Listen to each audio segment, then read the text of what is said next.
बृहन्मुंबई महानगर पालिका शिक्षण विभाग। मैं रजनी अशोक कदम, दुर्गादेवी शर्मा उच्च प्राथमिक मराठी शाळा एल विभाग। आज हम पढ़ने जा रहे हैं सुलभ भारती। मैं रजनी अशोक कदम, आपकी वर्चुअल क्लास टीचर, इस वर्चुअल क्लास में आपका स्वागत करती हूँ। हम आज पढ़ने जा रहे हैं कक्षा 8वीं, विषय हिंदी, सुलभ भारती। आज का हमारा विषय है पत्र लेखन। पत्र लिखना किसे अच्छा नहीं लगता। पत्र लेखन एक कला है। पत्र लिखने का विशेष ढंग होता है जो सबका सामान्य ही होता है। फिर भी कोई पत्र रद्दी की टोकरी के हवाले होता है तो कोई तुरंत कार्रवाई की जाती है। यानी पत्र का लेखन योग्य शब्दों के साथ किया जाए तो उस पर तुरंत कार्रवाई होती है। कुछ पत्र वर्षों तक संभाले रखे जाते हैं तो कुछ तत्काल ही व्यर्थ हो जाते हैं। इसीलिए पत्र को प्रभावी बनाने के लिए हमें यह कला सीखनी चाहिए। पत्र लेखन यह हमारे दस्तावेजों में शामिल होता है। जैसे कि इतिहास में लिखे गए पत्रों से हमें उन दिनों के बारे में मालूमात होती है। हमारे यहाँ बहुत सारे लोगों ने यहाँ आकर सीखा और अपने देश में जाकर वो लिखित स्वरूप में लिख कर रखा। तो यहाँ से वहाँ, वहाँ से यहाँ जो भी प्रवासी आए उन्होंने पत्रों के द्वारा इस देश का वर्णन किया है। तो पत्र लेखन द्वारा हमें ज्ञात होता है उन दिनों के बारे में, तथा ये भी ज्ञात होता है कि पत्र लेखन किस तरह से पहले के जमाने में लिखा जाता था। पत्र लेखन एक संदेशा देने का माध्यम है। तो आज हम सीखेंगे पत्र लेखन।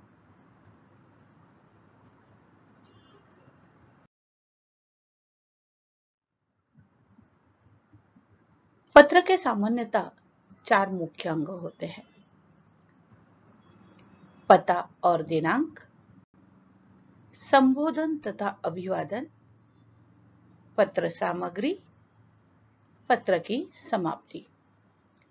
इन चारों पर ही पत्र पूर्णतया अवलंब होता है। पता और दिनांक, संबोधन, अभिवादन, पत्र की सामग्री तथा पत्र की समाप्ति। इसी तरह पत्र लेखन कला है। पत्र लेखन का हमारे जीवन में काफी महत्व है। पत्रों के अलग अलग प्रकार है। कौन से हैं? पत्रों के प्रकार है इस तरह से। एक है औपचारिक पत्र और दूसरा है अनौपचारिक पत्र। औपचारिक पत्र यानी कि जो व्यवसाय में या कार्यालय में या कामकाजी जीवन में उसका उपयोग होता है, उसे औपचारिक पत्र कहते हैं। और अनौपचारिक पत्र यानी हम अपने प्रियजनों को, अपने सह संबंधियों को पत्र लिखते हैं, उनका अनौपचारिक पत्र में समावेश होता है। आगे हम देखेंगे अनौपचारिक पत्र। संबोधन और अभिवादन। अनौपचारिक पत्र के संबोधन और अभिवादन क्या रहेंगे? जैसे कि हमें पता है कि पत्र लेखन पता, दिनांक, संबोधन, अभिवादन, पत्र की सामग्री, पत्र की समाप्ति, स्वनिर्देश, हस्ताक्षर, यह पत्र के अंग है। तो अनौपचारिक पत्र में कौन कौन से संबोधन आएंगे, इसके बारे में अभी हम देखेंगे। सबसे पहले आता है अनौपचारिक पत्र में संबंध, संबोधन, अभिवादन और समापन। मतलब यह पत्र किसे लिखा गया है, तो यह पत्र लिखा गया है माता पिता को। तो जब माता पिता जी को पत्र लिखेंगे तो उसके लिए हमें संबोधन क्या आएगा, यह हमें जानना जरूरी है। सबसे पहले यह जो गलती से मैंने अभी आगे देखते हैं, माता पिता जी होंगे तो उनको आएगा पूज्य, पूजनीय, पूज्यवर, इस तरह से हम संबोधित करेंगे। पूज्य माता जी, पूज्य पिताजी, पूजनीय पिताजी, पूज्यवर पिताजी, इस तरह से उनके लिए संबोधन उपयोग में लाया जाएगा। तो अभिवादन, संबोधन उपयोग में लाने के बाद उनको अभिवादन किस तरह से करेंगे, सादर प्रणाम। पूज्य माता जी सादर प्रणाम, पूज्य पिताजी चरण वंदना, इस तरह से उपयोग करेंगे। और समापन किस तरह से होगा, आपका पुत्र या आपकी पुत्री या फिर आपका सेवक, इस तरह से उसका समापन आप कर सकते हो। दूसरा है गुरुजनों को। तो गुरुजनों को हम कैसे लिखेंगे, संबंध है गुरुजन, संबोधन होगा आदरणीय गुरुजन, श्रद्धेय गुरुजन, वंदनीय गुरुजन, इस तरह से उनको अभिवादन करेंगे, सादर चरण स्पर्श। और समापन होगा कृपाकांक्षी, स्नेहाभिलाषी और कृपा पात्र, यह भी हम लिख सकते हैं। अभी आगे देखेंगे, बड़े बहन और बड़े भाई हो तो आप कैसे संबोधन क्या लिखोगे। अभी बड़े भाई और बड़ी बहन यह हमारे माता पिता की जगह ही रहते हैं, इसीलिए हम उन्हें परम आदरणीय यह संबोधन उपयोग में ला सकते हैं। उसी तरह चरण स्पर्श, यह भी उन्हें कहा जा सकता है और इसी के साथ उनके लिए स्नेह पात्र, आपका स्नेह पात्र, इस तरह से समापन आप कर सकते हो। एक बार दोहराती हूं, जब अनौपचारिक पत्र होता है तब हम संबोधन किस तरह से उपयोग में लाएंगे, अभिवादन किस तरह से करेंगे, तो उसमें संबंध अगर माता पिताजी से हो तो संबोधन उनके लिए होगा पूज्य, पूजनीय, पूज्यवर। अभिवादन होगा सादर प्रणाम, चरण वंदना। और पत्र की समाप्ति में आपका पुत्र, आपकी पुत्री या आपका सेवक, इस तरह से समापन आप कर सकते हो। दूसरा अनौपचारिक पत्र हम लिखते हैं गुरुजनों को, तो उसके लिए आदरणीय, श्रद्धेय, वंदनीय, इस तरह के संबोधन का हम उपयोग कर सकते हैं तथा अभिवादन करते वक्त सादर चरण स्पर्श और समापन करेंगे कृपाकांक्षी। इनमें से एक ही हमने उपयोग में लाना है, स्नेहाभिलाषी या कृपा पात्र।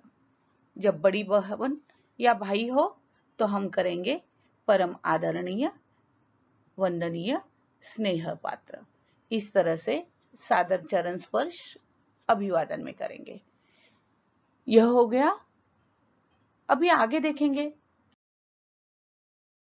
समापन किस तरह से होगा अनौपचारिक पत्र में, संबोधन में और कौन से तरह से किए जाएंगे।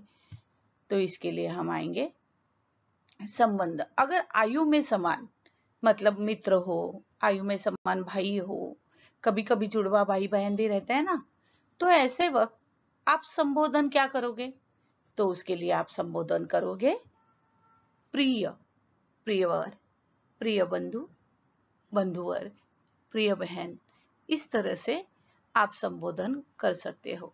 या फिर नाम लिखकर भी आप संबोधन कर सकते हो। अभिवादन क्या करोगे, अभिवादन सस्नेह नमस्कार, इस तरह से कर सकते हो। मधुर स्मृति या फिर मधुर मिलन। समापन कैसे होगा, तुम्हारा अपना, तुम्हारा अभिन्न, या फिर तुम्हारा भाई, तुम्हारी बहन, या फिर तुम्हारा मित्र। इस तरह से आप आयु में समान मित्र, भाई, बहन हो तो प्रिय, प्रियवर, प्रिय बंधु, प्रिय बहना, प्रिय बंधुवर, बंधुवर, इस तरह से संबोधन दे सकते हो। सस्नेह नमस्कार, मधुर स्मृति, मधुर मिलन, इस तरह से आप अभिवादन कर सकते हो। इसी तरह से और एक संबोधन किस तरह से, अभी हमने बड़े माता पिताजी, गुरुजन, बड़े भाई बहन, इनको अनौपचारिक पत्र में क्या संबोधन करना है, किस तरह से संबोधन करना है, ये तो देख लिया। बस अपने से छोटे हो तो क्या करें, तो उनके लिए कौन सा संबंध, कौन सा संबोधन, कौन सा अभिवादन हम उपयोग में लाएंगे, समापन कैसे करेंगे, तो उसके बारे में हम जानकारी लेते हैं। आयु में छोटे भाई और बहन हो तो हम बोलेंगे प्रिय, प्रिय सचिन, अति प्रिय रमा, इस तरह से। फिर अभिवादन कौन सा करेंगे हम उनको, खुश रहो, प्रसन्न रहो, शुभाशीष, स्नेहाशीष, इस तरह से उनको अभिवादन दोगे। इससे हमें भी अपने बड़े इसी तरह से देते हैं, खुश रहो, प्रसन्न रहो, शुभाशीष, स्नेहाशीष, इस तरह से। और पत्र का समापन तुम्हारा भाई, तुम्हारी बहन, कृपाकांक्षी, हितैषी, इस तरह से आप कर सकते हो। हम एक बार फिर कहेंगे कि जब आयु में छोटे भाई बहन हो तो उनके लिए हम प्रिय, अति प्रिय, इस तरह का संबोधन उपयोग में ला सकते हैं, तथा खुश रहो, प्रसन्न रहो, शुभाशीष, स्नेहाशीष, इस तरह से हम उनको अभिवादन कर सकते हैं। तथा तुम्हारा भाई, तुम्हारी बहन, कृपाकांक्षी, हितैषी, इस तरह से हम पत्र का समापन करते हैं, करना चाहिए। अभी आगे हम देखेंगे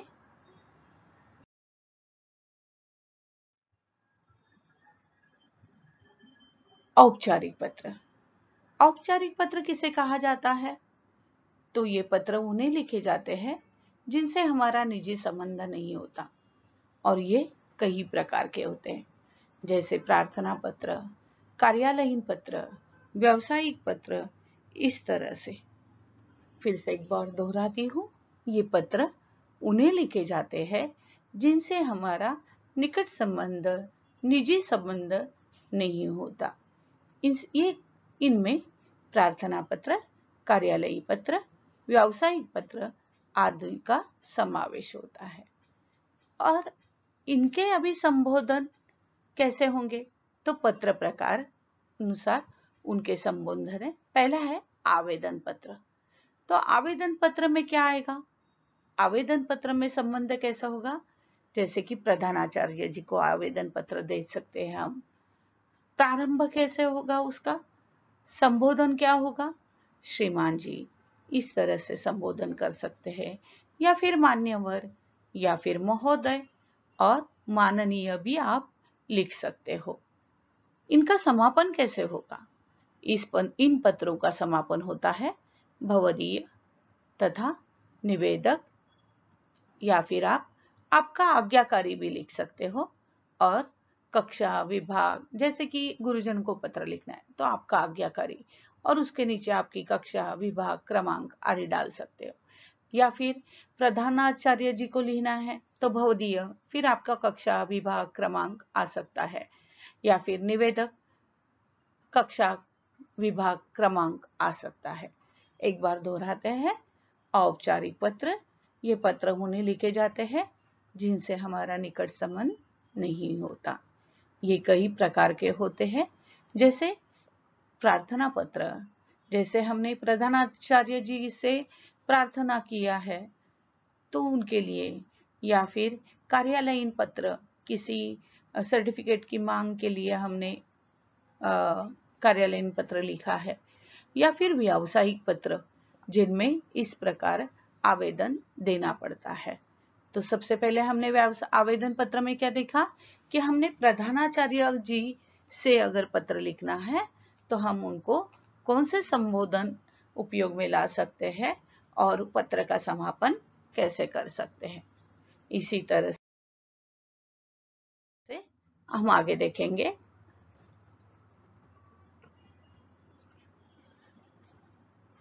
पत्र प्रकार में आवेदन पत्र संबंधित अधिकारी को दिया जाए।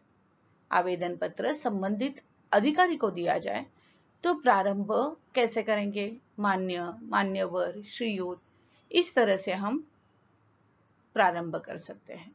और उसका समापन कैसे करेंगे? आपका प्रार्थी, विनीत, बहुधीय, इस निवेदक, इस तरह से हम उसका समापन कर सकते हैं।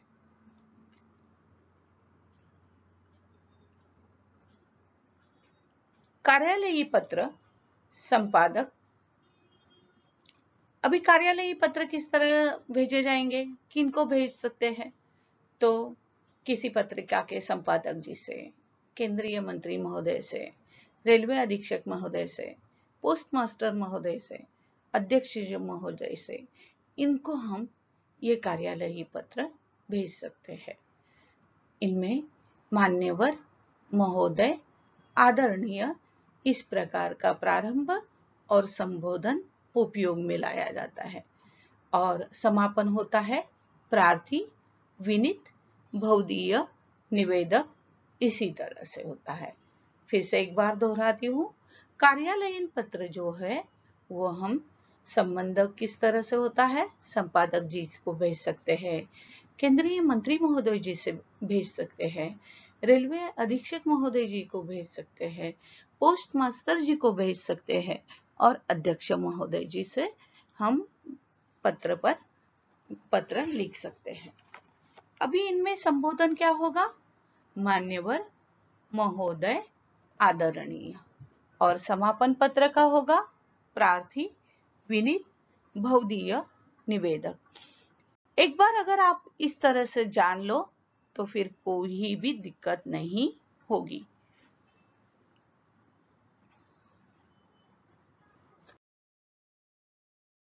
अनौपचारिक पत्र में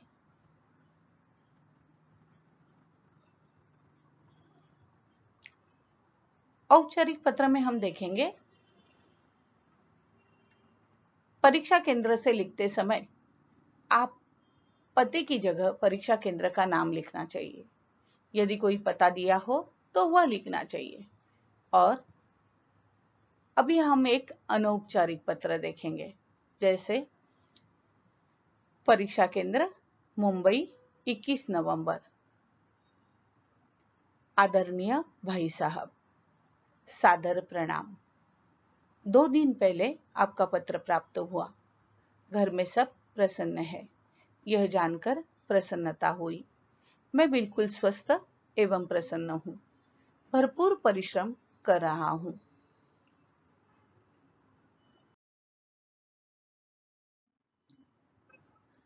आपके भेजे हुए पैसों से काम चल जाता है। आप मेरे खाने पीने और खर्चे को लेकर चिंतित ना रहे। इस बार यदि संभव हो तो एक हाथ की घड़ी खरीदने के लिए 500 रुपए भेजने पर आसान होगा। समय पर सब काम निपटना होगा तो निपट जाएंगे। आशा है मेरी आवश्यकता आप समझ पाएंगे। घर में सब कैसे है? पूज्य माँ और पिताजी को चरण स्पर्श कहिएगा। राकेश को प्यार। पत्र का शीघ्र उत्तर दीजिए। आपका अनुज आयुष। देखिए, अभी सबसे पहले ख्याली खुशहाली ली जाती है, भेजी जाती है। उसके बाद आप कैसे काम चला रहे हो इसके बारे में उन्होंने परिच्छेद अनुच्छेद दिया है। उसके बाद जिस कारण यह पत्र लिखा है उस पत्र के बारे में यहाँ बताया गया है। पत्र का समापन करते वक्त पिताजी और घर के सबको चरण स्पर्श और प्यार और आगे अगला पत्र आने के लिए कहा गया है। और समापन हुआ है आपका अनुज मतलब छोटा भाई आयुष। इस तरह से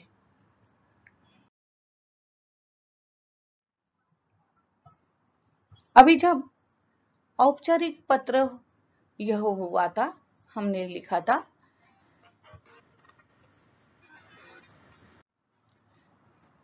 औपचारिक पत्र। ये पत्र उन्हें लिखे जाते हैं जिनके हमारा निकट संबंध नहीं होता। ये कई प्रकार के हो सकते हैं, जैसे कि प्रार्थना पत्र, कार्यालयी पत्र, व्यावसायिक पत्र, और इसमें है आवेदन पत्र जो हमने अभी पढ़ा था।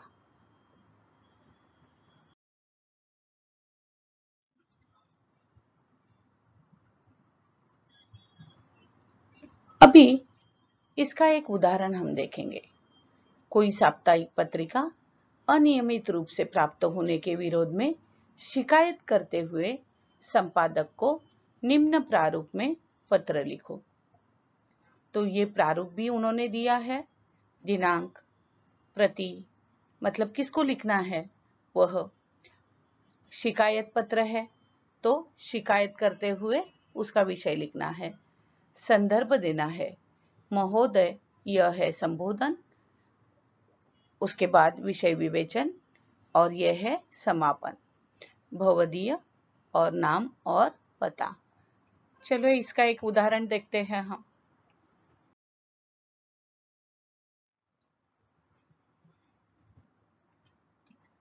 औपचारिक पत्र।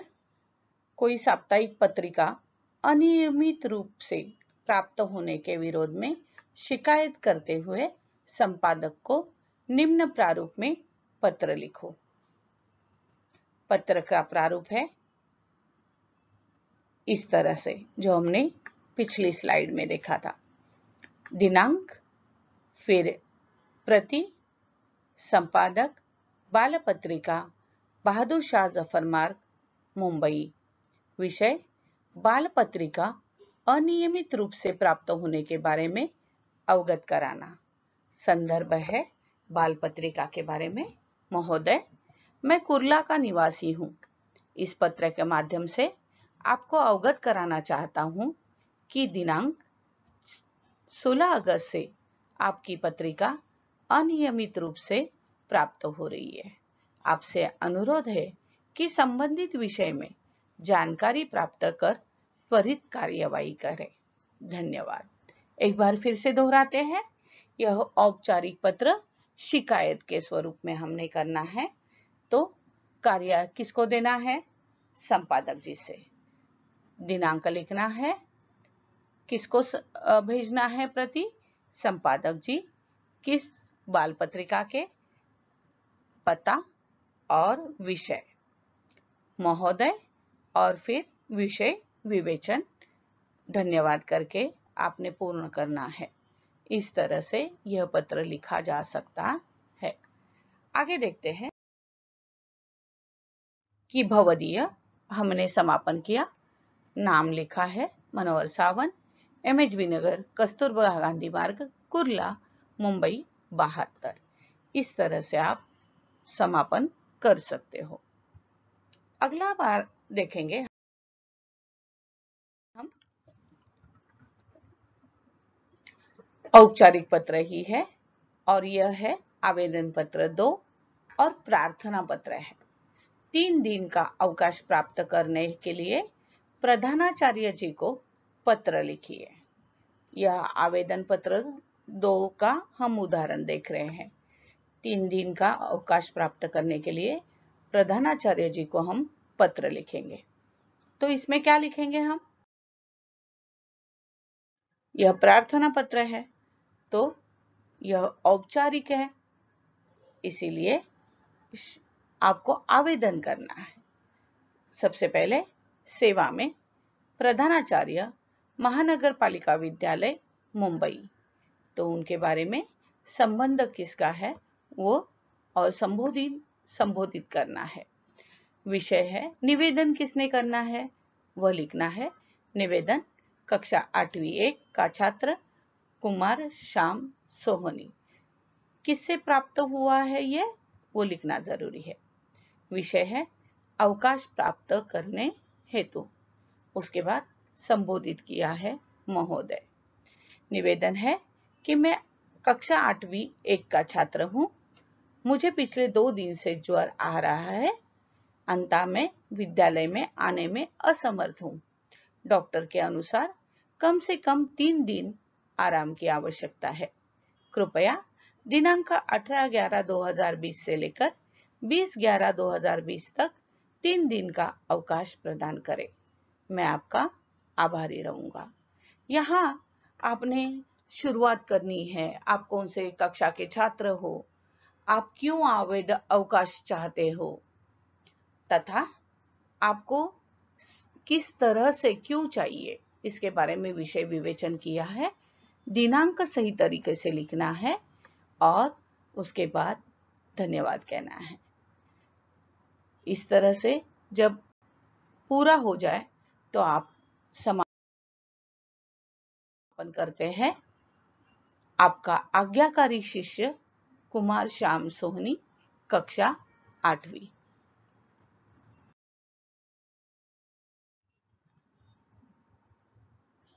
अभी औपचारिक पत्र अगला वाला हम देखेंगे, वो है आवेदन पत्र 3। शिक्षा अधिकारी को हिंदी अध्यापक पद के लिए आवेदन भेजना है। शिक्षा अधिकारी को हिंदी अध्यापक पद के लिए आवेदन भेजना है। तो संबंध यहां लिखेंगे। प्रकार है आवेदन पत्र। संबंध सेवा में शिक्षा अधिकारी, शिक्षा विभाग, मुंबई। विषय है हिंदी अध्यापक पद के लिए आवेदन। महोदय, दिनांक 15/11/2020 के रोजगार समाचार पत्र से ज्ञात हुआ है कि सरकारी विद्यालय में हिंदी अध्यापक के कुछ स्थान रिक्त है। उसी के लिए मैं अपना आवेदन प्रस्तुत करता हूं। मेरा पूरा परिचय एवं शैक्षणिक योग्यता इस प्रकार है। तो सबसे पहले नाम लिखेंगे, फिर जन्मतिथि लिखेंगे, उसके बाद घर का पता लिखेंगे तथा उसके बाद दूरभाष यानी मोबाइल नंबर लिखेंगे। शैक्षणिक योग्यताएं लिखेंगे। शैक्षणिक योग्यताएं लिखने के लिए एक अलग तरह की रचना होती है, जैसे कि कक्षा, विद्यालय कौन सा था, बोर्ड कौन सा था, वर्ष कौन सा है, कितने अंक प्राप्त हुए हैं और आपके विषय कौन से हैं। तो इसके लिए उन्होंने 10वीं, 12वीं, बीए और बीएड इस तरह का विभाग किए हैं।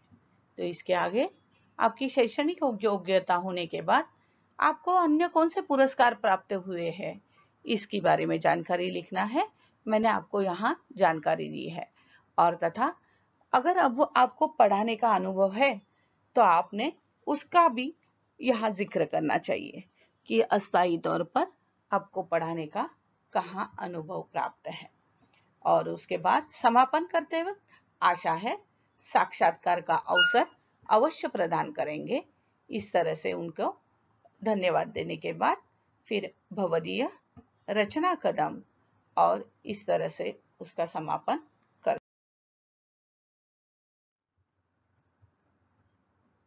इस तरह आज हमने पत्र लेखन एक कला है। पत्र लेखन का हमारे जीवन में काफी महत्व है और पत्र हमने 2 प्रकार के लिखना सीखा। वो है एक औपचारिक पत्र और अनौपचारिक पत्र। पत्र लेखन यह एक कला है। पत्र लेखन में हमारे जीवन में काफी महत्व है। पत्रों के 2 प्रकार रहते हैं, औपचारिक पत्र और अनौपचारिक पत्र। औपचारिक पत्र हम उन्हें लिखते हैं जो कार्यालयीन पत्र रहते हैं, प्रार्थना पत्र है, आवेदन पत्र है। और जो हमारे निकट नहीं है वो उस व्यावसायिक पत्र को हम औपचारिक पत्र कहेंगे। और अनौपचारिक पत्र मतलब हमारे सह संबंधी जिनको हम पत्र लिखते हैं, माता पिताजी या मित्र या छोटे भाई, छोटे बहन या फिर बड़े भैया या फिर हमारे मित्र, इनको जो पत्र लिखा जाता है उसे हम अनौपचारिक पत्र कहेंगे। आज हमने देखा कि पत्र कैसे लिखा जाता है, उसके अंग कौन से हैं, पत्र लिखते वक्त कौन सी चीजें ध्यान में रखनी चाहिए और पत्र किस तरीके से प्रारूप होता है और किस तरीके से संबोधन समापन करना चाहिए। यह आज हमने जानकारी प्राप्त की। स्कूल बंद लेकिन शिक्षा चालू, यह स्कूल बंद लेकिन शिक्षा चालू इस उपक्रम के अंतर्गत हम ऑनलाइन पढ़ाई कर रहे हैं, हम वर्चुअल सेंटर में पढ़ाई कर रहे हैं। इस तरह से हम जब पढ़ाई करते हैं तो हमें बहुत आसानी हो, इसलिए बुरहान मुंबई महानगर पालिका ने इस तरह से वीडियोस तैयार करके यूट्यूब पर बीएमसी एजुकेशन चैनल द्वारा अपलोड किए गए हैं। आप ज़्यादा से ज़्यादा बीएमसी एजुकेशन चैनल को सब्सक्राइब कीजिए, जिससे आपको आने वाले वीडियोस की जानकारी मिलती रहेगी। तो प्लीज़ सब्सक्राइब कीजिए, बेल आइकन प्रेस कीजिए, लाइक कीजिए, शेयर कीजिए। आज मैंने आपको जो पत्र लेखन किस तरह से करना है इसके बारे में इस वीडियो में जानकारी दी। आपको अगर ये वीडियो पसंद आया हो तो आपका बहुत बहुत शुक्रिया।